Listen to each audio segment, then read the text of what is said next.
Halo teman-teman semuanya, apa kabarnya nih? Semoga kalian tetap sehat dan tetap semangat untuk mengikuti kelas kuliah kita ini. Nah, pada pertemuan kali ini kita itu akan memasuki chapter baru nih teman-teman, yaitu chapter The Cost of Capital. Nah, pada pertemuan kali ini kita itu cuman membahas problem 4 dan problem 5 aja, gak usah banyak-banyak. Nah, langsung aja. Jadi di dalam problem 4 ini diceritakan bahwa Millennial Corporation itu memiliki target struktur modal 60% dari common stock, terus 5% dari saham preferred stock, dan 35% itu dari utang. Terus biaya dari ekuitas itu sudah 14%, terus biaya pref stocknya itu 6%, dan biaya debt-nya itu debt before tax itu 8%. Kemudian eh, tax interest-nya itu 35%. Terus gimana sih WCC dari perusahaannya itu, ya kan? Nah, ini langsung aja kita masuk. Ini kalau di buku kalian itu untuk menghitungnya kayak gini teman-teman. After tax cost of debt. Tadi kan di soalnya itu before ya. Diketahui cost of debt before tax 8%. Nah, langsung aja nih. Langsung aja.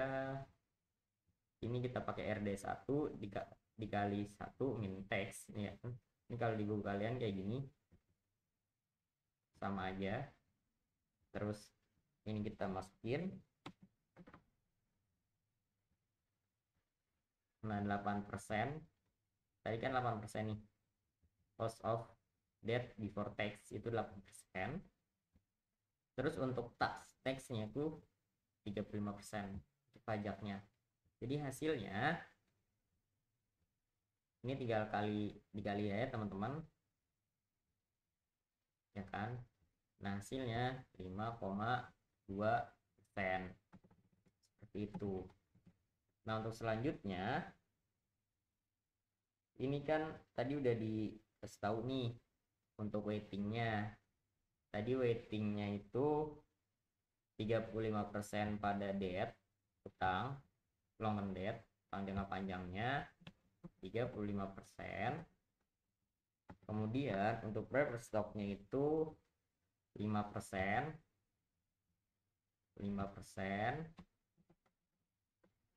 Kemudian untuk common stocknya itu 60%. 60%.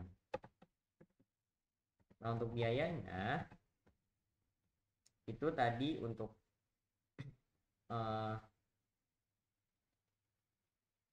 long term debt ini yang tadi nih 5,2% ya kan, 5,2%. Untuk preferred stocknya itu tadi diketahui nih di soalnya 6% untuk biayanya, jadi 6%. Nah, untuk common stocknya itu ini nih, the cost of equity is 14% ya kan, aja 14%. Terus ini teman-teman kali aja weighting dikali sama costnya, hasilnya 1,82%,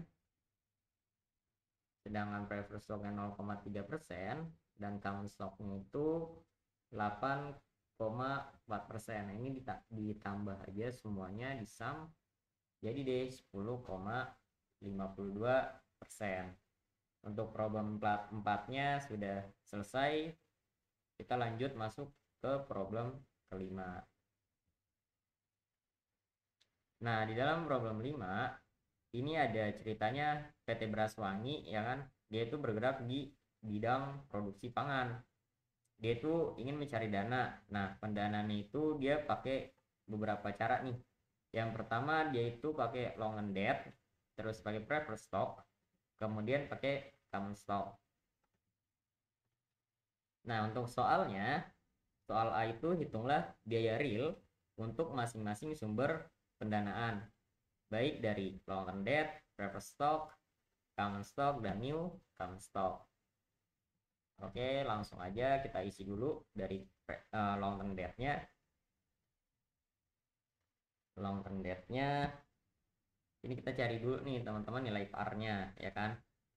Kita cari dulu nilai par-nya. Diperkirakan di soal nih, diperkirakan obligasi dapat laku di pasar seharga 240 juta dengan harga premium nih.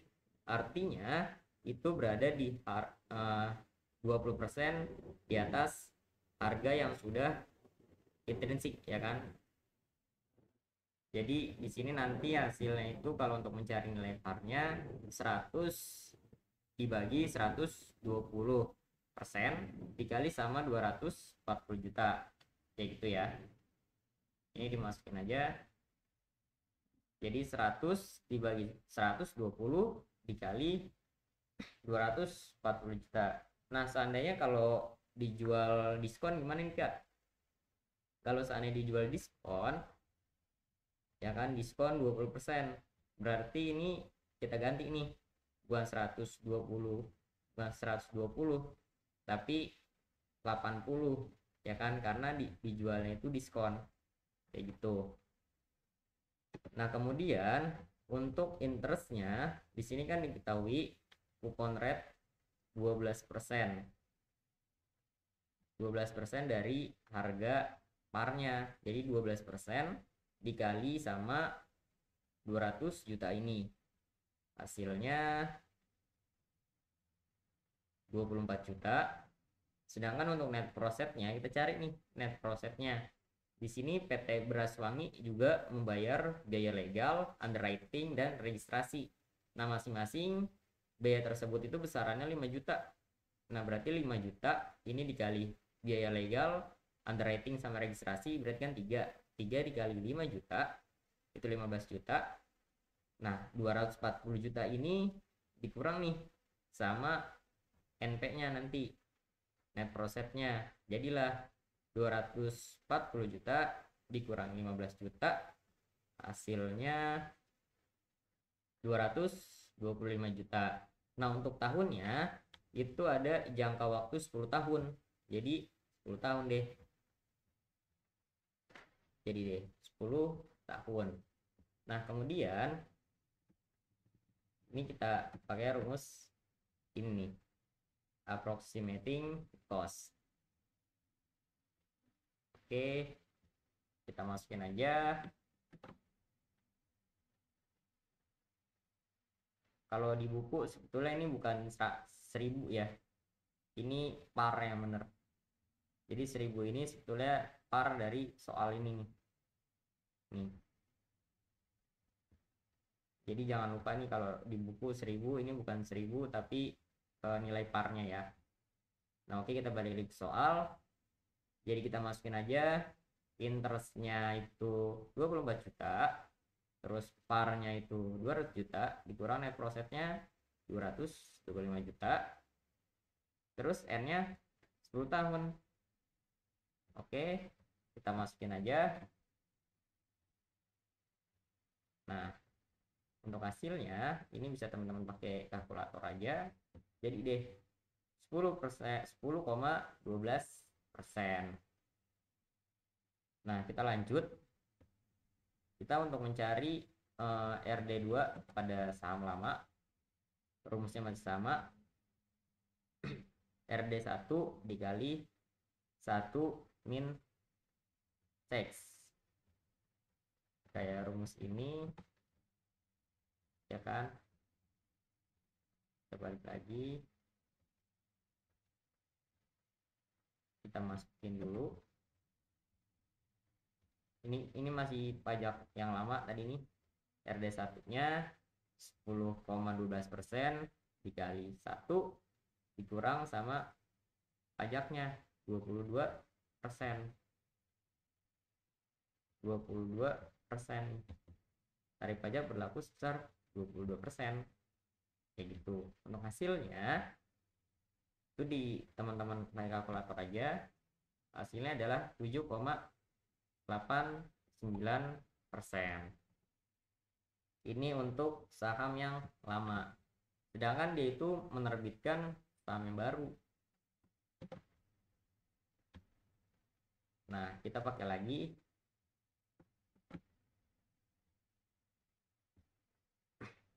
ininya 15% ya kan. Ini nih, maka cost of debt sebelum pajak 15% per annually dimasukin. Ini dihitung pakai kalkulator aja, jadi deh 11,7% pada saham yang lama. Sebetulnya bukan yang lama sih, ini pajaknya aja. Cost of debt-nya itu sebelum pajak menjadi 15%, terus tarif pajak yang berlaku 22%. Kayak gitu sih. Oke, kita lanjut nih untuk preferred stock-nya. Di sini preferred stock. Di sini PT Braswangi berencana menerbitkan 11.250 lembar saham preferred stock dengan nilai par 8.000. Sedangkan untuk dividend rate-nya itu 11%. Nah, ini kita kali aja nih untuk mencari DP-nya. 11% dikali 8.000 hasilnya 880. Terus NP-nya ini 1000 nih. Net profit saham preferred ditawarkan seharga 10.000, di mana harga tersebut sudah termasuk biaya penerbitan saham sebesar 5.000. Berarti ini udah termasuk, udah nggak usah dihitung-hitung lagi. Hasilnya 10.000. Nah, kita masukin deh ke rumusnya. Nah, rumus untuk preferred stock itu DP per NP-nya. Nah, ini dimasukin aja 880 dibagi 1000 hasilnya 8,8%. Kayak gitu ya. Nah, kita lanjut nih ke common stock. Di common stock perlu ya, harus ikut dulu. Nah, di common stock jadi di sini langsung aja dimasukin ke rumusnya ya kan. Sebentar. Nah,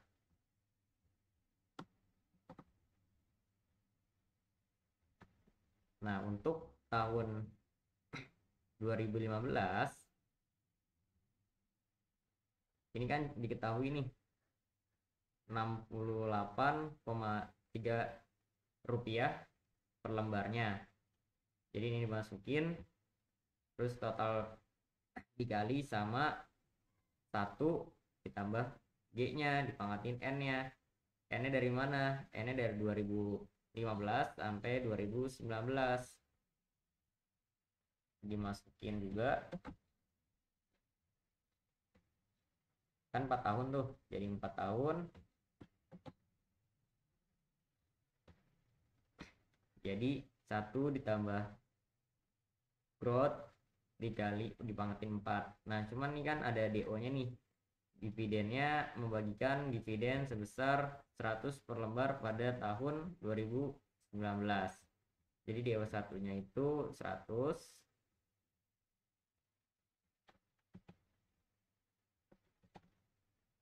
Nah, ini dibagi aja teman-teman. Jadi 100 ini dipindah ruas ya kan. 68,3. Jadi 100 dibagi 68,3 jadinya 1,46. Kemudian di sini kan ini dipindah ruas lagi nih pangkat 4-nya. Jadi 1,46 dipangatin 1/4. Hasilnya 1,1 ya kan. Nah, terus 1,1 sama dengan 1 ditambah growth-nya. Ini dipindah ruas nih, satunya dipindah ruas, jadi 1,1 dikurang 1, ya kan? Jadinya 0,1 dikali 100 dikasih di persen, jadi ya 10%. Kayak gitu ya. Kemudian kita lanjut nih untuk PO-nya.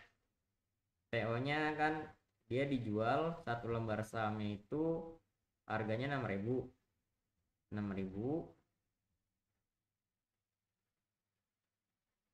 Kemudian untuk net profit dari new-nya itu tadi sebentar, ini nih, maka akan timbul biaya penerbitan saham 1,5 dari biaya penerbitan saham preferen.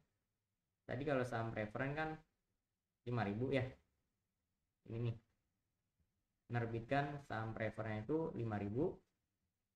Sedangkan di sini itu 1/5-nya dari saham preferen. Jadinya 1/5 dikali 5.000 itu dikali lagi sama ini nih 6.000, kayak gitu.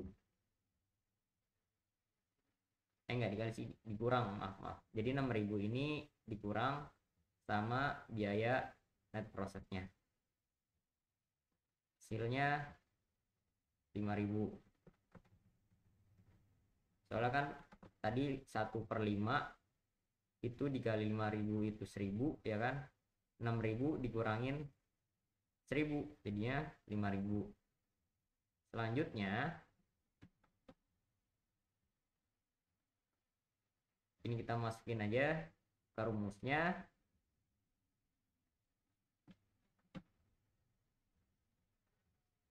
Nah, ini untuk DO-nya, tadi kan DO-nya itu di tahun 2019 itu 100, kemudian untuk growth-nya itu 10%, ini 10%, terus untuk PO-nya itu P0 6.000, growth-nya 10%, dimasukin, hasilnya 11,83%.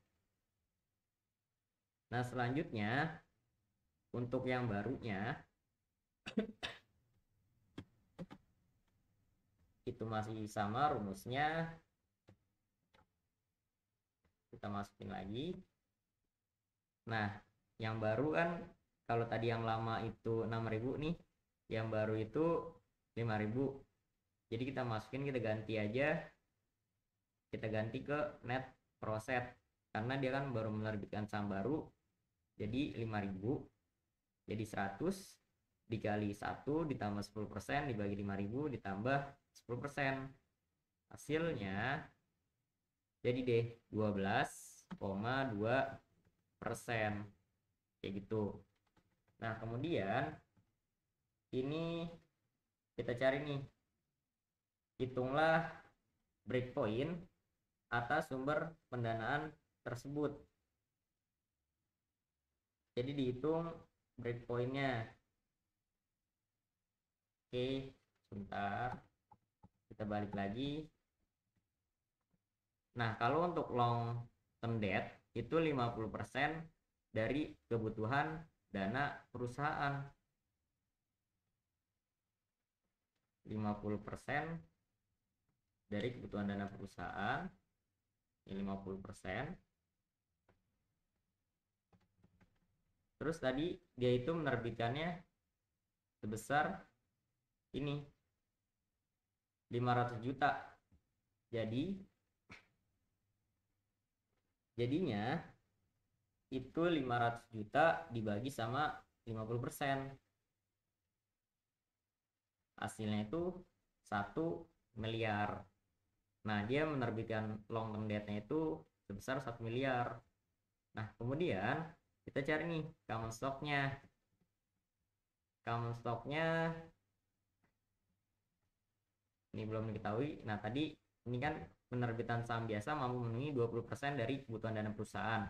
Berarti kalau ini 50 tadi long termnya 50, preferrednya 20, nah sisanya 30 ada di common stock. Jadi deh 30%. Ya kan? 30%. Terus untuk common stocknya sendiri kan dia 210 juta. Ya kan? Jadi dari sini nih 210 juta dibagi sama 30%. Hasilnya itu 700 juta. Kayak gitu. Nah, untuk berikutnya kita isi nih WACC-nya. Untuk poin C-nya, hitunglah WACC dari masing-masing range of financing tersebut. Nah, di sini ada, jadi untuk yang range pertama kan tadi diketahui nih. Bentar ya. Kalau misalkan secara hitungannya tadi long term debt-nya aja itu 50% dari kebutuhan dana perusahaan ya kan. Berarti dia itu long term debt 1 miliar, berarti dana perusahaan itu yang dibutuhkan sekitar 2 miliar ya kan. Terus untuk common stock-nya cuman 700 juta. Jadi ini kita bikin range-nya itu 3 range. Jadi yang pertama 0 sampai 700 juta. Terus untuk long term debt, kemudian preferred stock, kemudian common stock. Nah, untuk weightingnya tadi kan 50% untuk long term debt, terus preferred stocknya itu 20%, common stocknya itu 30%. Nah, untuk biayanya tadi untuk biayanya kan di atasnya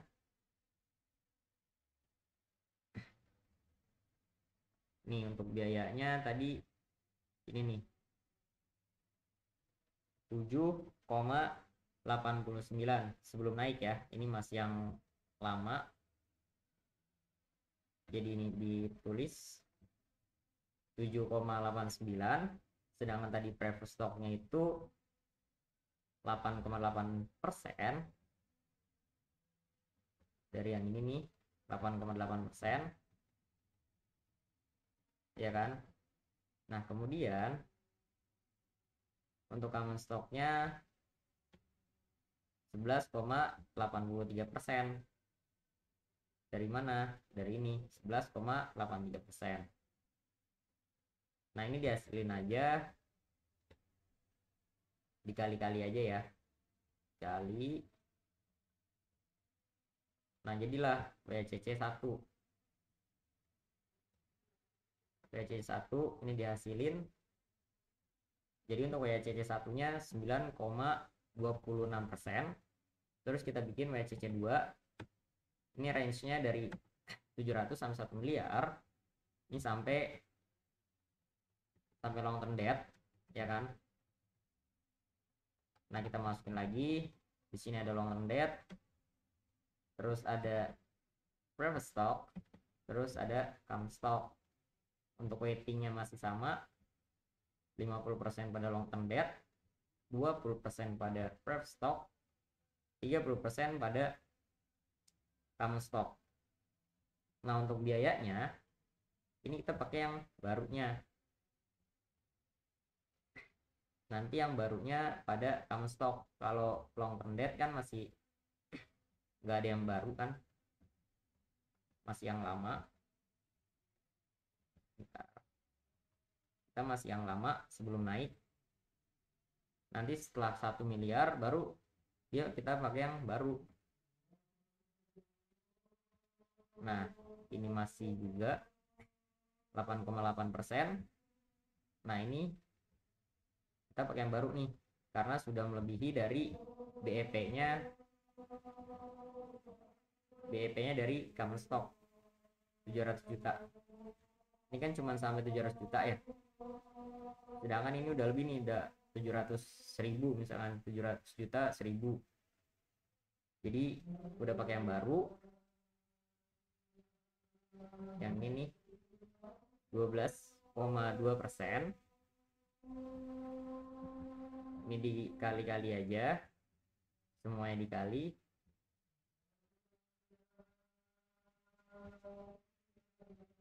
Jadi deh untuk WACC 2 nya di total aja di sum 9,36%. Nah kemudian kita cari lagi untuk range ketiga, itu lebih dari 1 miliar. Kan tadi sampai 2 miliar ya, berarti ini lebih dari 1 miliar. Sedangkan di long term debt-nya cuma 1 miliar. Nah ini masih sama, ini long term debt, ini preferred stock, kemudian income stock. Untuk persentasenya juga sama, weightingnya masih sama. Nah ini baru nih long term debt-nya kan udah di atas 1 miliar ya. Kalau tadi kan long term debt 1 miliar nih, sampai 1 miliar, sedangkan ini udah di atas 1 miliar, berarti pakai long term debt yang baru 11,7%. Jadi 11,7%. Kemudian untuk preferred stock-nya masih sama 8,8%. Nah ini yang baru juga karena di atas dari 700 juta. Jadi 12,2%. Nah ini dikali-kali aja, 11,7% dikali 50%, hasil 5,58. Terus 8,8 dikali 20%, 1,76%. Terus ini dikali juga 3,66. Nah ini di total jadinya 11,27%. Selesai deh untuk problem 5-nya. Oke, kalau mau ada yang ditanyain aja ya. Nanti kita ada review. Jadi kalau emang nggak ngerti, saya jelasin ulang lagi. Oke, terima kasih.